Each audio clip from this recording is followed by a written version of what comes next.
am I? What happened? Anyway, where was I? Last I remembered, everything sucked. I blacked out and I woke up in a polo shirt.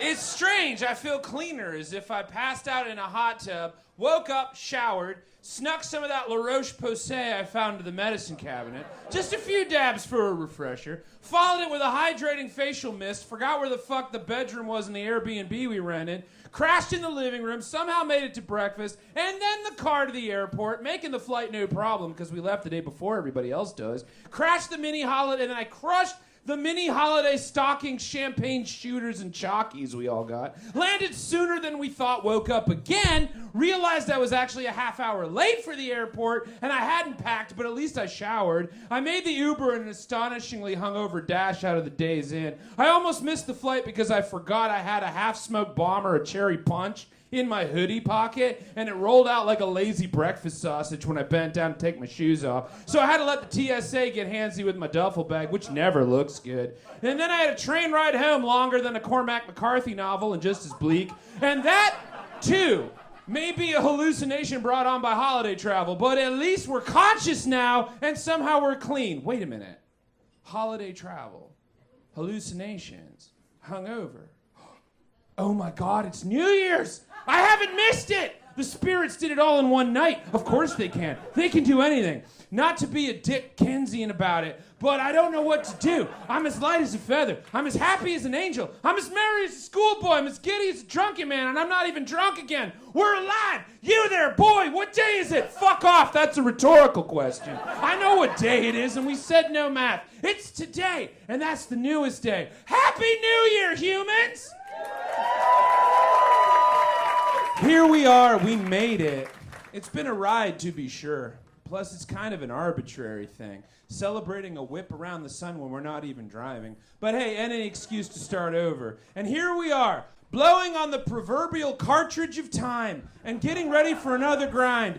Better? Maybe. Stronger? Definitely, as long as we stretch first. Wiser? Can't have everything. But I'm still rooting for you, humanity.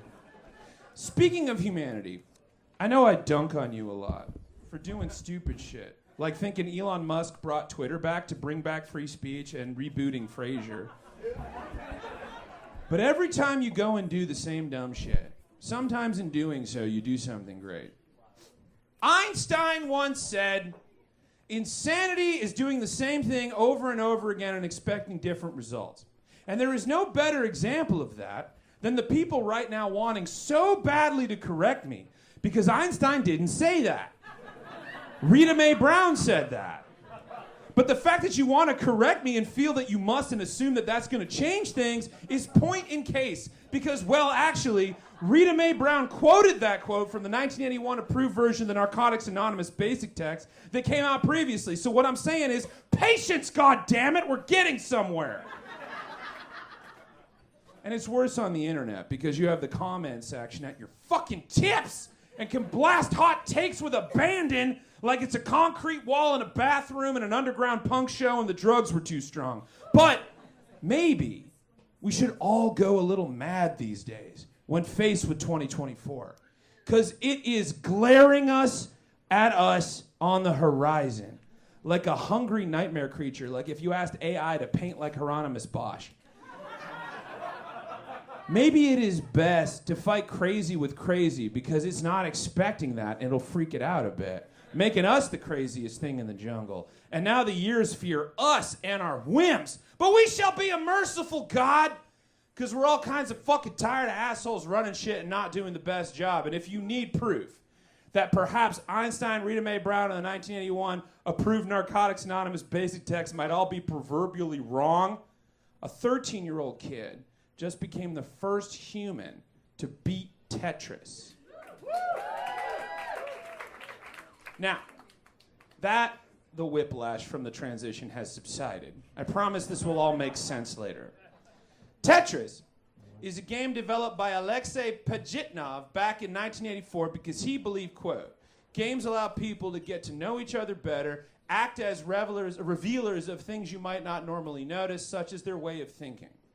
As a kid, Alexei loved pentominoes, And that's a fancy polygon configured out of 5 equal-sided squares. And Alexei was trying to make a computer game based on that, but with 4 squares, because 5 square polygons can be configured into 12 different ways. So he figured 4 squares is better, and he goes for the tetromino. Sleeker, faster, sexier, and it can be configured 7 different ways. Then, realizing what the shapes connect, they form lines, and that globs up the screen. So maybe they should disappear. And then he combined the word tetra for 4 and tennis, which was his favorite sport, and Tetris was born.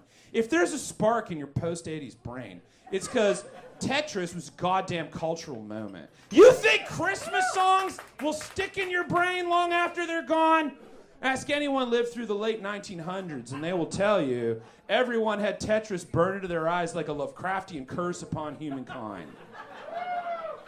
It makes sense that it was a moment. It's a simple game where you got to combine these 7 tetrominos into lines for points as they rain down on you from on high, like if God was bored and figured, you know, we've been doing snow for a while, let's try it for prizes.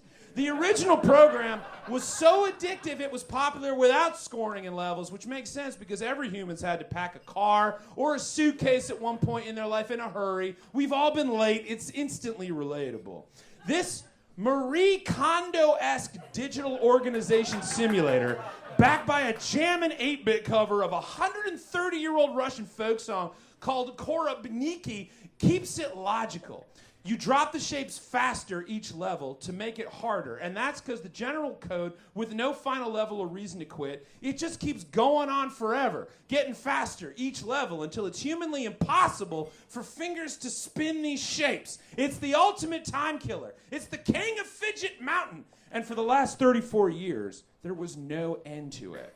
It would just go on into the void, forever replenishing its tetrominos for faster-fingered humans with nothing to do to try and dominate. Literally testing how long the insanity defense would last before something changed. And then it came. December 21st, 2023. When a 13-year-old human kid named Blue Scooty on the YouTubes found the end of Tetris. Now, Blue Scooty is obviously not this 13-year-old's real name. And if you want to know what it is, ask yourself why.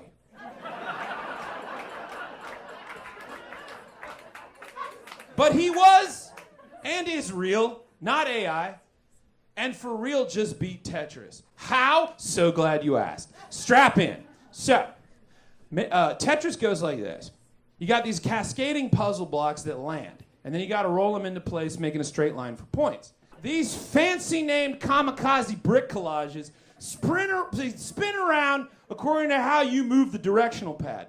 And at a certain point, there's only so fast that you can spin them. So, the younger generation that was raised on Red Bull and didn't have to worry about carpal tunnel yet, started developing hyper tapping, which those of you fresh from holiday travel can totally understand. Because you know that feeling when your flight is delayed, but you don't know how long it's going to be, and you have a connecting flight that you can't miss, and you've had McDonald's coffee because you got up so early coffee wasn't invented yet, and now you don't know if it's anxiety or a post-holiday feast about to shit against the wall like a t-shirt cannon, so you start tapping your 2 fingers faster than you ever thought you could? Yeah, that's what hyper-tapping is. So, enter another YouTube gamer named Cheesefish in November of 2020 that figured out if you roll your fingers under the controller while tapping on the pad and then tapping on top, you can move these pieces faster. And this matters because the thing about Tetris, if I haven't lost you already, or if you're still thinking about shitting like a t-shirt cannon, is once you get into the impossibly high levels, the game tries to block you